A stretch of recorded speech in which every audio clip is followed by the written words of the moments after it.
Hey guys, it's Suna, back with another Runeterra deck analysis guide. So today we are covering a deck which I've called Undying Breath deck, the Undying Breath deck. I don't think there's an official name for it, so I've just dubbed a name for the Undying Breath. It's a really fun deck, and you'll probably have noticed that actually this deck has no champions. It's got no champions in this deck. Most of the decks in here, most of the cards in this deck are just common cards, so actually this deck is super cheap to craft, and you probably already have most of the pieces in this deck anyway. So it's a really fun deck. First off, it's not a tier 1 deck, it's not an SSS tier deck. It's I would say it's a fun deck, and I wouldn't say it's not bad. It's probably ranked just below tier 1, so probably tier 2 I would say. Middle of tier 2, but it's super fun once you get the actual pieces of the puzzle. It's so fun to play. Anyway, let's just jump into it. Because it's so cheap to craft and you probably have all the cards anyway, you can probably just make this deck and try it out. Let's jump into it. So I call it the Undying Breath deck, and we'll see why in a minute. Alright, so the main, there isn't really a win condition in this deck. Some decks where they actually have to wait to a certain turn and then summon out a certain champion and then win the game. This one doesn't really have that. This one's main strategy is revolving around this card here, the Undying. So this Undying card is from the Shadow Isle region, and it's a free cost mana card, and it can't block, so that is the disadvantage of this card. So you can't block with this card, you can only attack, but it's got an amazing ability. So with this ability, it's a last breath ability, so this basically activates when this unit dies. You revive him the next turn when the round starts, and you give this card +1/+1 for each time it's died. So if this card dies, it's going to come back next round as a 3/3. If it dies again, it's going to be a 4/4. Again, 5/5, 6/6, 7/7. So you get the idea. So basically, this deck revolves around killing this one card here, trying to bring it back onto the board, and then attacking with it, because it can't block, obviously. And so that's really the strategy of this deck. But actually, there are other components in this deck, which it makes it easy for this one here to die, because a lot of the players will probably realize that actually that is what this card is good at, so they might not actually block this card, so they might actually just let the 2 attack hit, and then this won't die, and then it doesn't get the benefits. So what can we do to kill this card all the time and make this a 3/3, a 4/4, a 5/5? So there are many strategies in this deck, and let's have a look. So that's the main aim of the deck. Now this one here, this is one of the ones that is really good, this card, because Ravenous Butcher is a 0 cost mana card. It doesn't cost you any mana. You can, if you've got this and maybe like another card, you can just summon out this straight away. So you can even get this out on turn 1. This card here allows you can only play this when you can kill an ally. So to play Ravenous Butcher, you have to kill an ally. You can see where this is going. If you manage to get, say, the Undying on the board, and then on the same turn you can also get a Ravenous Butcher on the board for 0 mana, because it doesn't cost you anything. You just need to kill the Undying, and then this will come out onto the board as a 3/2. So it's a really good card to kind of like end the round with. So you can have the Undying, use it to attack. At the end of the round, just summon out Ravenous Butcher and kill your Undying, so that the next round start it comes back with a +1/+1.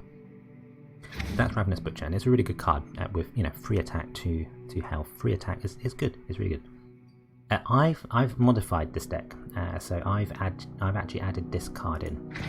So Absorb Soul is a fast spell, only costs 1 mana, which is great, and you get to drain 4 from an ally unit, and to plus that back onto your health, your Nexus. So you can see that we can use Absorb Soul on the Undying to kill it, because it will drain 4.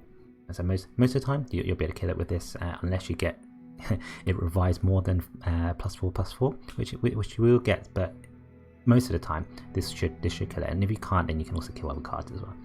But because at the early games, this deck suffers a little bit where you can't block. A lot of the cards here you can't block with, so they're going to be able to hit your Nexus. So you need some cards to actually plus back up your health on your Nexus. I feel an Absorb Soul is a really good card for this deck, because you get to drain and kill some of your allies, which is what your strategy is, and also put that 4 health back onto your Nexus. So I put 2 in the deck. I'm actually thinking about putting 3, but I don't know who to remove yet. So this is actually a really, really good card for this deck, I feel. Warden's Prey. I've tweaked the actual numbers of Warden's Prey in this deck, so I put 3. I really like this card because it adds a bit of randomness into the deck. So with Warden's Prey, because it's only a 1-cost card, and I feel you need some of these cards in the deck because a lot of your cards can't block, so you need some cards to be able to block some damages. So I've actually maxed out and put 3 Warden's Prey into this deck. There's only 1 cost. So again, this is don't worry about the stats. The stats is just this isn't why you want it. Why you want it is because first it can block, and then as this dies, it has the Last Breath ability, and it creates another Last Breath follower from any region. It's not just from Shadow Isles and Demacia. From any region that costs 3 or less. So sometimes you might get lucky. You might get lucky in the sense that if he dies, you might actually get the Undying in your hand because Undying is a last breath card. Yeah, sometimes you get lucky. But yeah, that's why Warden's Prey is I feel it's a really good card to have in your deck. It can block some damage and you'll get another card back, so you won't lose on the card advantage. Cursekeeper, again another card which it's only 2 mana. It can't block. Again, this is another card that can't block, but it's got the Last Breath ability. So this Last Breath ability, when Cursekeeper dies, and most of the time it will because it's only a 1/1. When this dies, it's going to summon out a Escaped Abomination, and an Escaped Abomination is a 4/4. So this is a 2-cost mana card. If this dies on say turn 2, you're going to get a 4/4 on turn 2. That's quite an insane card to have on turn 2. So you can use some of the strategies to actually kill this card yourself if they don't want to block this one. So maybe you can use the Absorb Soul on this, kill it, and then you're going to have a 4/4 on the board on turn 2. Wow, that's really good. That's really insane. So another card to actually help a lot of your cards to die off is his one. So this is Glimpse Beyond, which is 2 cost. So you get to kill an ally and you get to draw 2. So you're gonna build up some cards in your hand, and again you're gonna be able to kill an ally and actually revive them like the Undying in the next turn. Great card to have, and so that's why there's 3 of them.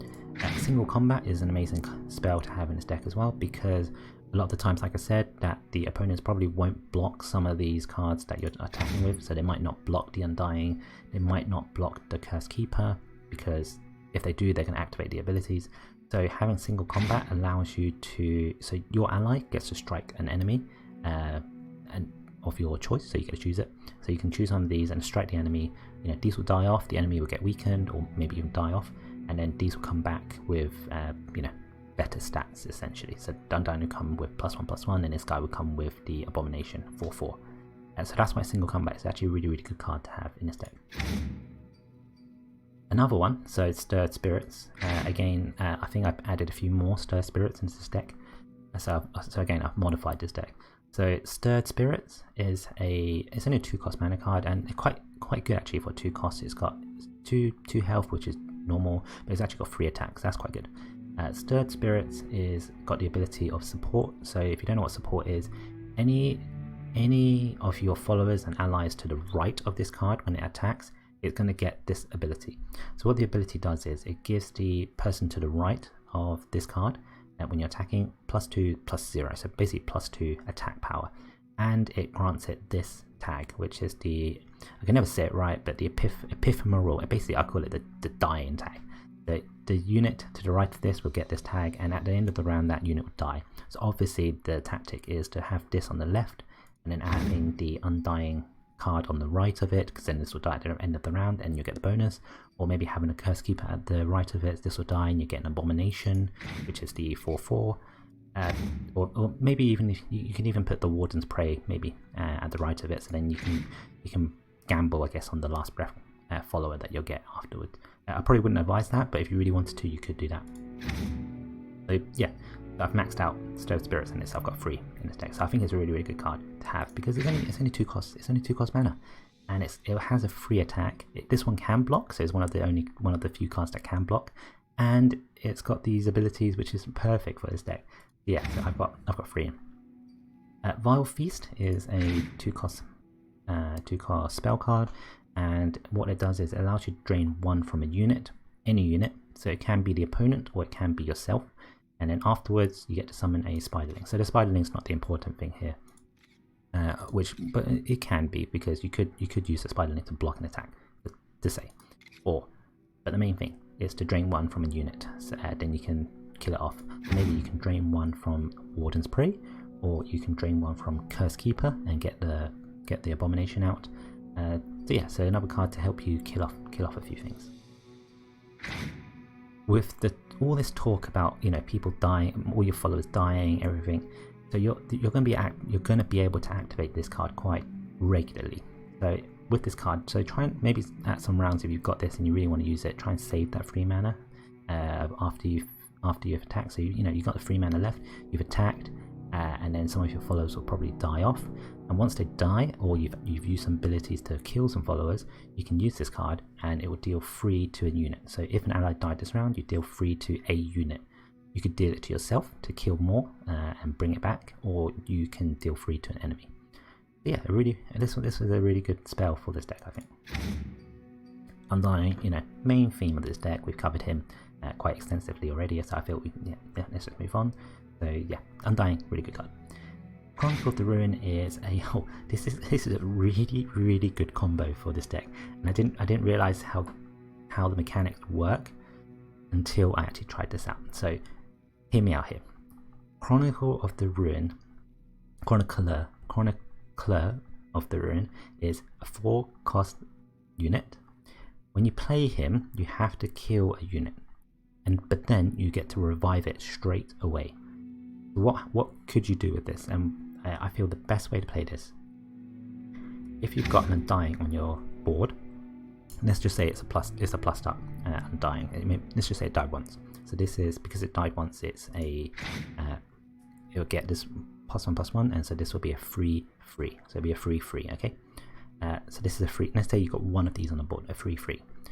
You then use Chronicle of the Ruin to kill the Undying, and immediately you'll revive it. So what you have on the board is you'll have Chronicle of the Ruin, you'll have an Undying because you just resurrected it because of the ability here, the revive it. But when you revive it, you're going to revive this exact Undying. So this Undying, as if you just summoned it out normally. So it will be the Undying with 2/2. Remember, originally this was a 3/3 and you killed it, but this will only come back as a 2/2. However, the next turn, because the 3/3 that died, this ability here, the Last Breath, will trigger and it will come back as a 4/4. So what does that mean in summary? So in summary, if you did that combo, you'll have the Chronicle of the Ruin on the board, you'll have an Undying which is a 2/2 on the board, and you'll also have another Undying of 4/4 on the board.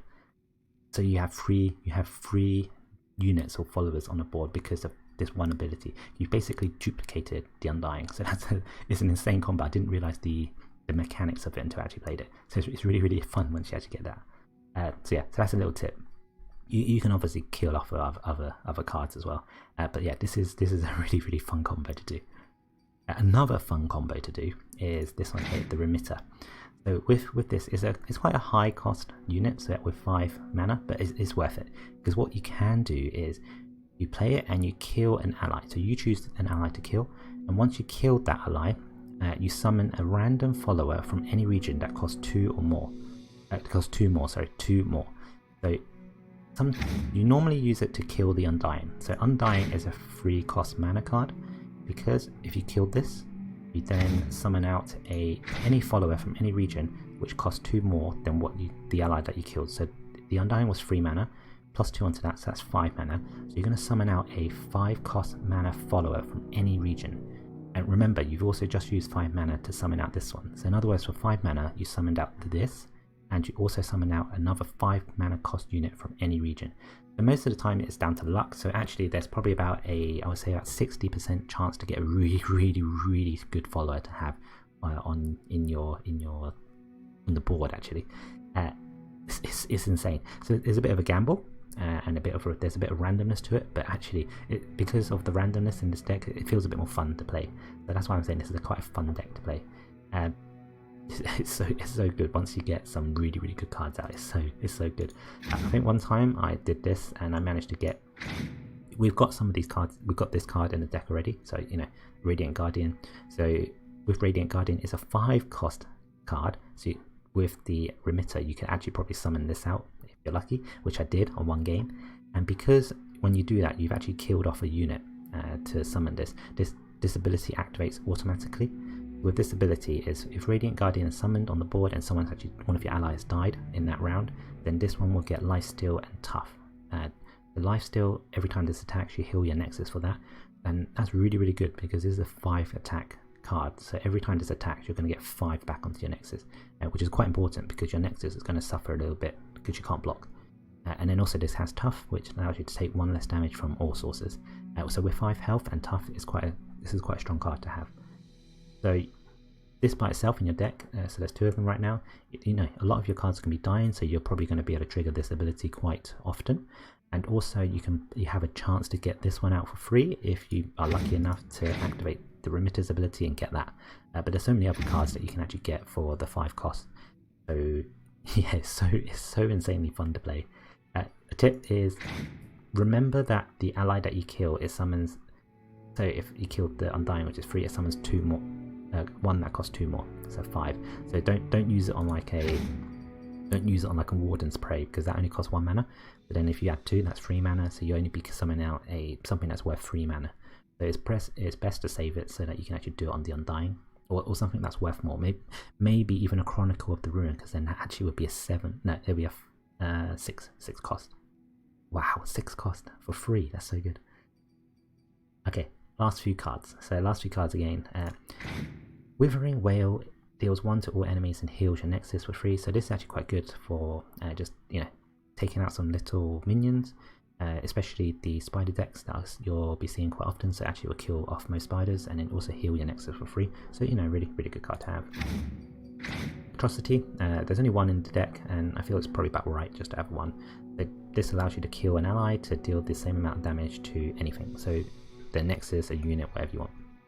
So, you know, again, the kill your ally theme that we've got here, or you can maybe kill off something that's worth, you know, maybe you've got the Undying and you've got it up to +7/+7. You could kill it off, do a 7 damage to their nexus, so that's 7 damage to their nexus, and hopefully by that time, because you can only play this at turn 6, hopefully by that time you've got their nexus down to maybe like 10 or 11, and the rest of it you can just finish it off. So a really good card to have. And this is also quite good just to kill off some bigger units that they have if you need to. So if you manage to get like a +up 7/7 Undying, you can hit 7 to one of their bigger units. So then, you know, kill them. Last 2, Tiana. She's she's not smiling, is she? So this is one of the few epic cards in this deck. So you have this because I think, yeah, in some of the other decks this one features in it. So you probably have this. If you don't, it's only like a few one wild card to craft this. So yeah, it's a really good card because when you summon this card out, you rally. So rally allows you to attack again. So if you got the attacking token and on your round, you attack, summon out Tiana and attack again. So that's 2 attack phases in one game, one round. This is really good, and it's also got a tough ability, and it's a 7/7. So this is a really strong finisher. So actually, you could actually finish it off. You can finish it with this Tiana. So at turn 8, if you manage to whittle down their HP and you've got board presence, yeah, finish it off with a Tiana. And then the last card, only 1 in the deck, and this is just like a little nuke card that if you might just need at the end. So it's called the Ruination. So in other words, it kills every single unit on the board. It doesn't matter if they're battling or if they're just on the bench, it'll just kill everyone. So bear that in mind, it kills your one as well. So it kills everything on the board. You wipe out the whole board, start clean. It's there just like as an emergency at the end. So they might have some big units at the end and you might not be able to kill them. So just summon out a Ruination, kill off everything, start all over again. But most likely, because you've got like Undying on the board, you're going to kill off your Undyings on that round, but they're going to come back the next round. So actually, you'll have a advantage against the opponent. And that's basically the deck. It's a really fun deck, I feel. So yeah, your main aim is trying to keep the Undying from keep the Undying dying. So you want to kill the Undying as many times as you can, so that you can bring it back to make it stronger. And then you've got loads and loads of combos and cards to help you do that. and a lot of the cards here will help you keep getting more cards onto the board or in your hand, so that you keep the pressure on the opponent. It's a really fun deck, I feel. I've tweaked it up a bit as well, so I've got some Absorb Souls and a few more other cards in the deck, which I feel makes the deck a bit better. Plays easier as well. So yeah, I'm gonna put this deck ID in the description box below, so check it out, import it. Like I said, this deck has, you've noticed, no champions. There's no champions in the deck. Most of the cards here are common. They're just common cards that you've probably already got lying around, and if you haven't got, you're only going to spend like a few common wild cards to craft this whole entire deck. But it's a really fun deck. Give this deck a go. Again, it's not a top tier 1 SSS deck. It's probably a mid tier 2 or an SS or SS deck, I would say. But it's so fun. It's so fun. This is one of the most funnest deck I've played with so far. I've got another video of me using this deck, so I'm not going to give you any spoilers, but just check it out. It was a very quick video, so just check it out. No, that's the deck, guys. So yeah, let me know what you guys think of this deck. Let me know in the description box below. Let me know in the comments box below. In the description box, you're going to find the deck ID instead.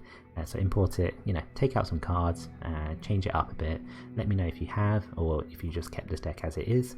And yeah, give it a go. It's so fun and so satisfying when you actually get the good combo. So actually, early hand, what you want to look out for is all these cheap cards. You want some Ravenous Butchers, you want some Warden's Prey, you want Curse Keeper. If you can manage to get an Undying as well, that's even better. So you want this at the beginning of the hands, so like turn 1, turn 2.